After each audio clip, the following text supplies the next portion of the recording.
Hello friends, नमस्ते। Welcome to my channel education and more. Friends, आज का मेरा टॉपिक है कि किस प्रकार हम अपने आप को वर्तमान में ही सुखी रखें। ना कि हम सोचते हैं कि कोई भी चीज़ प्राप्त करने से हम सुखी हो जाएंगे, लेकिन उसे प्राप्त करने के बाद हम किसी दूसरी चीज़ को प्राप्त करने में अपना सुख खोजने लगते हैं। यदि हमें एक चीज़ मिल जाता है तो हम सोचते हैं कि अरे इसके आगे वाला अगर ये मिल जाता तो हम और ज़्यादा सुखी हो जाते।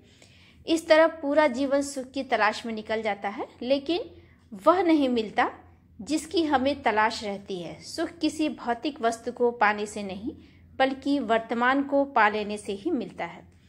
जीवन का 80% आनंद है और 20% दुख है। हमारे जीवन में 80% आनंद रहता है और 20% ही दुख रहता है, लेकिन हम उस 20% को ही पकड़ कर बैठ जाते हैं और उसे 200% तक बना लेते हैं। हमें जो दुख 20% ही मिलता है, हम उसे बढ़ा देते हैं। यह जानबूझकर नहीं होता है, बस केवल हो जाता है। आनंद, सजगता, सतर्कता और दया के क्षणों में जीना दिव्यता की प्राप्ति है। बच्चे की तरह रहना दिव्यता है। वह अपने अंदर से मुक्त होना तथा प्रत्येक से बिना किसी संकोच के सहज रहना है। जैसे कि बच्चा प्रत्येक व्यक्ति से एक जैसा व्यवहार करता है, उसी प्रकार हमें भी सबके साथ एक जैसा ही व्यवहार करना चाहिए। दूसरे तुम्हारे बारे में लोग क्या सोचते हैं, इस बारे में कभी भी मत सोचिए और इसके अनुसार कोई निर्णय मत करिए। ये जो कुछ भी सोचते हैं वह स्थायी नहीं है।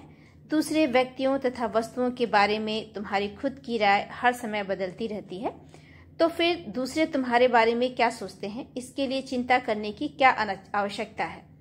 चिंता करने से शरीर, मन, बुद्धि और सजगता पर बुरा प्रभाव पड़ता है। वह बाधा है जो हमें खुद से दूर ले जाती है। यह हमारे अंदर भय पैदा करती है। भय प्रेम की कमी के अलावा कुछ नहीं है। श्वसन क्रियाओं के द्वारा हम भय को नियंत्रित किया जा सकता है।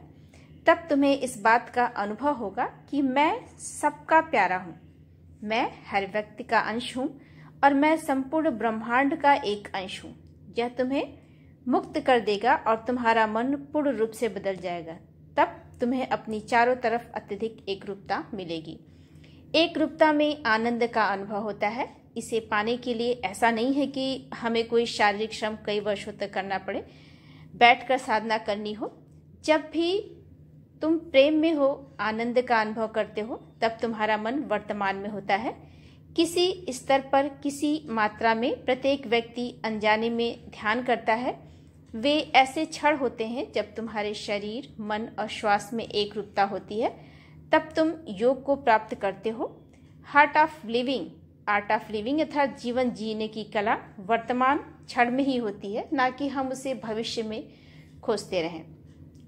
आपको मेरा यह विचार वर्तमान में अपने आप को सुखी कैसे रखें, यदि अच्छा लगा हो तो कृपया मेरे चैनल को लाइक करें एंड सब्सक्राइब करें। धन्यवाद।